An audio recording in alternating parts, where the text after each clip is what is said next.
Assalamualaikum warahmatullahi wabarakatuh. Rekan-rekan setanah air dari Sabang sampai Merauke, semoga kita dalam keadaan sehat semua. Rekan-rekan, Natalius Pigai, aktivis hak asasi manusia yang juga pernah menjadi anggota Komnas HAM, baru saja menjadi korban rasis dari seorang yang pernah menjadi kader partai politik. Ini sangat disayangkan karena kita tahu bahwa sikap rasis terhadap seseorang itu sangat tidak manusiawi dan melanggar undang-undang. Jadi pelaku bisa dijerat pidana dengan menggunakan Undang-Undang Nomor 40 Tahun 2008 tentang penghapusan diskriminasi ras dan etnis. Rekan-rekan, di dalam pasal 1 ayat 2 disebutkan ras adalah golongan bangsa berdasarkan ciri-ciri fisik dan garis keturunan. Jadi kita bisa mengidentifikasi seseorang melalui warna kulit, keadaan fisik, dan juga keturunannya. Jadi kalau misalnya itu di Indonesia ini setidaknya ada ras dari Melanesia, yaitu masyarakat Papua, kemudian ada ras Melayu, ada juga ras keturunan Arab, India, dan Cina.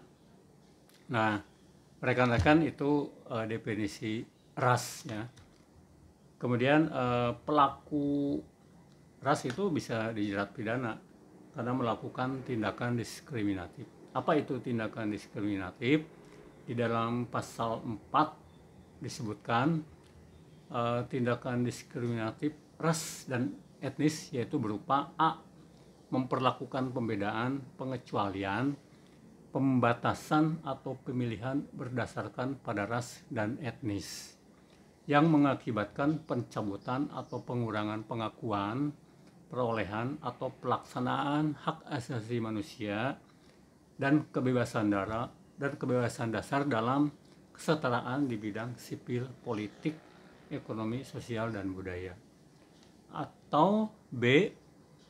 Menunjukkan kebencian atau rasa benci kepada orang karena perbedaan ras dan etnis yang berupa perbuatan. Nah, jadi pelaku rasis terhadap Natalius Pigai ini memenuhi unsur pasal 4 angka B, poin B, yaitu menunjukkan kebencian atau rasa benci kepada orang karena perbedaan ras dan etnis yang berupa perbuatan. Jadi pelaku ini menyebarkan foto Natalius Pigai disandingkan dengan binatang, kemudian di situ ada kata-kata bahwa di dalam undang-undang gorila tidak diperlukan vaksin Sinovac, jadi hanya diperuntukkan untuk manusia. Nah, ini jelas kan tindakan rasis ya, jadi sangat disayangkan. Nah, apa hukumannya terhadap pelaku rasis? Yaitu ketentuan pidananya ada di dalam pasal 16, yaitu setiap orang yang dengan sengaja menunjukkan kebencian atau rasa benci kepada orang lain berdasarkan diskriminasi ras dan etnis sebagaimana dimaksud dalam pasal 4 huruf B angka 1, angka 2 atau angka 3 dipidana dengan pidana penjara paling lama 5 tahun dan atau denda paling banyak 500 juta rupiah. Jadi pelaku ini bisa dijerat dengan pidana 5 tahun dan atau denda 500 juta rupiah. Nah, ini polisi harus segera bertindak untuk menegakkan keadilan ya. Jadi supaya sikap-sikap dan pelaku rasis di Indonesia ini bisa hilang. Jadi hukum harus ditegakkan. Kemudian juga teman-teman, korban rasis seperti Natalius Pigai ini dapat menuntut ganti kerugian, yaitu diatur di dalam pasal 13. Setiap orang berhak mengajukan gugatan ganti kerugian melalui pengadilan negeri atas tindakan diskriminasi ras dan etnis yang merugikan dirinya.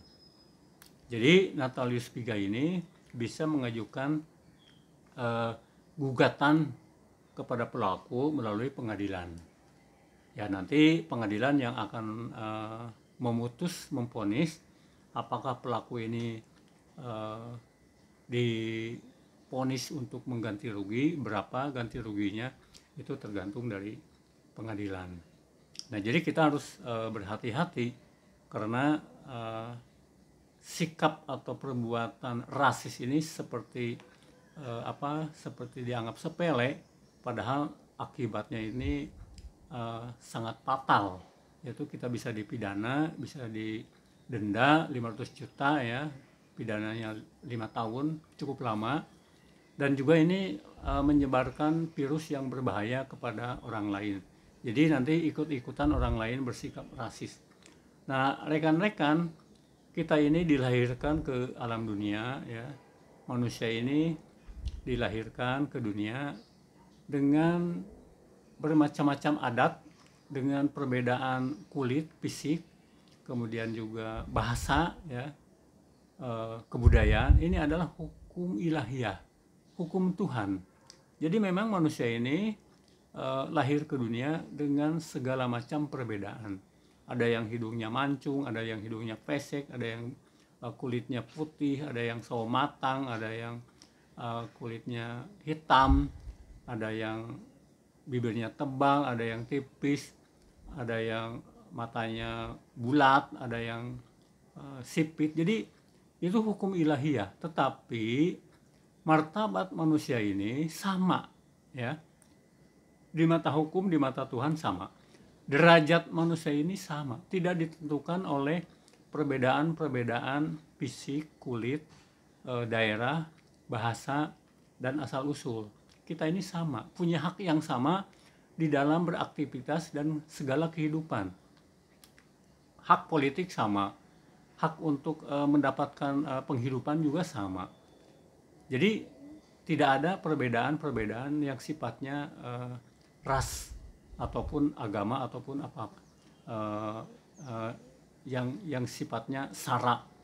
Jadi kita hidup harus berdampingan dengan berbagai macam manusia dari berbagai daerah, dari berbagai unsur bahasa, dari berbagai warna kulitnya, juga warna matanya, nggak ada masalah.